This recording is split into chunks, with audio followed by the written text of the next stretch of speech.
திறனறிவு தேர்வு திட்டம் அப்படின்னா என்ன? இந்த திறனறிவு தேர்வு திட்டத்தின் மூலமாக என்ன மாதிரியான நன்மைகள் கிடைக்கும்? அது மட்டும் இல்லாமல் இந்த திறனறிவு திட்டத்தின் காரணமாக அரசாங்கத்திடமிருந்து மாதம் எவ்வளவு ரூபாய் கிடைக்கும் என்பது குறித்தான முழுமையான பதிவு தான் இந்த வீடியோல நம்ம பார்க்க போறோம். தமிழகத்தில் பள்ளித்துறை சார்பில் ஒவ்வொரு ஆண்டும் தேசிய திறனாய்வு தேர்வு நடத்தப்பட்டு வருகிறது. 8ஆம் வகுப்பு படிக்கும் மாணவர்கள் இந்த தேர்வை எழுதி தகுதியானவர்கள் ஆவர். இந்த தேர்வில் தேர்ச்சி பெறும் மாணவ மாணவிகளுக்கு மாதந்தோறும் ரூபாய் 1000 கல்வி உதவித்தொகை வழங்கப்படும். இந்த உதவித்தொகை சம்பந்தப்பட்ட மாணவர்களின் வங்கிக் கணக்கில் நேரடியாக செலுத்தப்படும். தேசிய திறனாய்வு தேர்வில் தேர்ச்சி பெறும் மாணவர்களுக்கு 9 முதல் 12ஆம் வகுப்பு வரை 4 ஆண்டுகளுக்கு இந்த உதவித்தொகை வழங்கப்படும். அதன்படி 2021-22ஆம் கல்வியாண்டில் அங்கீகாரம் பெற்ற அரசு உதவி பெறும் மாநகராட்சி, நகராட்சி, ஊராட்சி ஒன்றிய நடுநிலைப் பள்ளியில் பயிலும் 8ஆம் வகுப்பு மாணவர்கள் 2022 மார்ச் மாதம் நடைபெற உள்ள தேசிய வருவாய் மற்றும் திறன்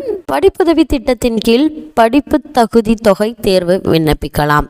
இத்தேர்விற்கான வெற்று விண்ணப்பங்களை 12/1/2023 முதல் 27/1/2023 வரை dge.tn.gov என்ற இணையதளம் வாயிலாக பதிவிறக்கம் செய்து கொள்ளலாம். பூர்த்தி செய்யப்பட்ட விண்ணப்பத்துடன் தேர்வு கட்டண தொகை ரூபாய் 50 சேர்த்து தாம் பயிலும் பள்ளி தலைமை ஆசிரியரிடம் சமர்ப்பிக்க வேண்டிய கடைசி நாள் 27/1/2023. மேலும் கால அவகாசம் நீட்டிக்கப்பட மாட்டாது என்று தமிழ்நாடு அரசு தேர்வுகள் இயக்கம் தெரிவித்துள்ளது. மேலும் இது பற்றிய கூடுதல் விவரங்கள் அபிஷியல் வெப்சைட்டான dge.tn.gov மற்றும் tnegade.s3 ஆகிய இணையதளங்களின் வாயிலாக அறிய முடியும்.